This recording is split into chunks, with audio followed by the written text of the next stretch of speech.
Hoje eu quero tocar num ponto que eu sinceramente acho que poucas pessoas comentam. Eu acho que em muitos aspectos, a sociedade moderna desafia pouco as mulheres, e quando você desafia pouco um grupo, você não tá cuidando dele, você tá enfraquecendo ele. Eu não tô dizendo que mulheres não têm seus desafios, não é isso. O que eu tô dizendo é outra coisa. Existe uma cultura que muitas vezes acostuma a mulher a ser mais poupada do esforço, mais protegida da frustração e menos empurrada para ambientes que formam firmeza, disciplina e resistência. E isso cobra um preço. Porque ninguém constrói força ou desenvolve maturidade só no conforto ou sendo poupado de tudo que incomoda. A pessoa cresce quando precisa insistir, quando ela falha, quando perde, quando tenta de novo e quando percebe que a vida não vai se adaptar ao ego dela. Uma coisa que me chama a atenção é como nos últimos anos muitas mulheres passaram a olhar videogame com certo desprezo e, pior ainda, a olhar com desprezo para o homem adulto que joga.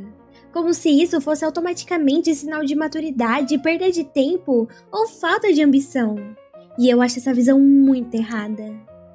Porque videogame, quando a pessoa joga de verdade e não só por passatempo vazio, pode ensinar coisa demais, como por exemplo foco, persistência, raciocínio, paciência, tentativa e erro, controle emocional e vontade de melhorar. Então é curioso ver tanta gente tratando o gamer como alguém inferior, quando na prática muitas mulheres também poderiam aprender muito com esse tipo de desafio. Eu acho que até parte do problema tá aí. Em vez de enxergar valor em hobbies que exigem esforço, estratégia e dedicação, muita gente aprendeu a desprezar tudo que não gera validação imediata. E isso empobrece demais a cabeça. E eu sinto que hoje falta muito incentivo para a mulher desenvolver esse gosto pelo desafio, para competir, para insistir, para melhorar em algo difícil e até para ter orgulho de suportar o processo. Falta até incentivo para construir casca. E isso aparece até nas pequenas coisas. Por exemplo, eu acho que mulheres precisam urgentemente voltar a gostar mais de hobbies ativos. Hobbies que exigem atenção, prática, repetição, tempo e habilidade. Porque repara numa coisa, muita mulher diz que quer um homem interessante, mas depois se irrita justamente com aquilo que torna um homem interessante. Não gosta que o cara jogue ou passe tempo demais no carro dele, que saia pra jogar bola com os amigos ou que fique horas na oficina, mexendo, montando, criando, pintando miniatura, esculpindo, ajustando peça ou aprendendo algum processo manual. Ou seja, muitas vezes ela quer um homem com presença, identidade, paixão e repertório, mas não suporta o tempo que essas coisas exigem. E eu acho que isso revela um problema maior. A perda da capacidade de admirar a dedicação, que não gira em torno da validação imediata do relacionamento. Muita gente passou a tratar hobby ativo, hobby técnico, hobby competitivo ou hobby criativo como perda de tempo, quando, na verdade, isso é uma parte importante da construção pessoal. Porque hobby de verdade não é só passatempo. Muitas vezes ele é treino de caráter.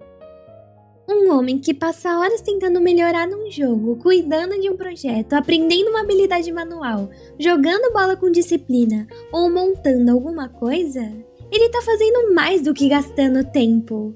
Ele tá cultivando foco, paciência, identidade, amizade, senso de progresso e vínculo com o mundo real. Ele tá saindo daquela lógica passiva de só consumir estímulo. E eu acho que muitas mulheres fariam muito bem a si mesmas se começassem a buscar esse tipo de experiência também. Diminuir os hobbies puramente passivos, como por exemplo redes sociais. Parar de viver uma vida baseada só em consumo, em validação e conforto. E ter mais contato com atividades que exigem presença, esforço e construção. Porque isso muda a cabeça da pessoa. Quando você começa a gostar de aprender algo difícil, de ter prazer em melhorar aos poucos e deixar de viver só no conforto, você descobre satisfação no desafio e isso te muda. E é aí que o exemplo dos videogames entra muito bem. Não porque videogame seja a solução mágica de tudo, mas porque ele representa exatamente essa lógica. Num jogo desafiador, ou você aprende ou você perde. Não adianta ficar ofendido com a fase ou achar que o sistema é malvado, porque ele exige mais de você. Você observa, erra, adapta, insiste e melhora. E isso é valioso demais. Porque uma das coisas que mais estão faltando hoje em dia é justamente a capacidade de tolerar a frustração sem desmontar, sem transformar toda dificuldade em injustiça e sem fugir para o caminho mais fácil no primeiro obstáculo. E quando essa capacidade enfraquece, a vida inteira enfraquece junto. Por exemplo, no trabalho. A pessoa quer reconhecimento, mas não aceita a cobrança. Já no relacionamento, ela quer intimidade, mas não aceita a contrariedade. E na vida pessoal, ela quer autoestima, mas não quer passar pelo processo que constrói respeito por si mesma. E essa cultura moderna fala muito sobre acolhimento, sobre se sentir bem, sobre ser compreendida, mas fala pouco sobre se formar uma casca, se tornar empática, tolerante a frustrações e sobre se lapidar. E se lapidar não é humilhação. Muitas vezes é justamente o que faz alguém florescer de verdade. Por isso que eu acho que desafiar mais as mulheres seria uma coisa boa para elas mesmas. Porque ser desafiada ajuda a suportar mais, a construir confiança real e ajuda a parar de viver como alguém que precisa ser poupada e começar a viver como alguém que pode conquistar. No fim, o meu ponto é simples. Eu acho que muitas mulheres seriam mais maduras, mais interessantes, mais completas e até mais admiráveis se fossem incentivadas menos a buscar conforto e mais a gostar do desafio. Porque uma sociedade que protege demais enfraquece. Mas uma sociedade que desafia com justiça fortalece. Mas agora eu quero saber o que vocês pensam sobre isso. Me conta aqui nos comentários porque eu quero muito ler a opinião de vocês. E já deixa o like nesse vídeo, se inscreve no canal se ainda não for inscrito e ativa o sininho para não perder os próximos vídeos.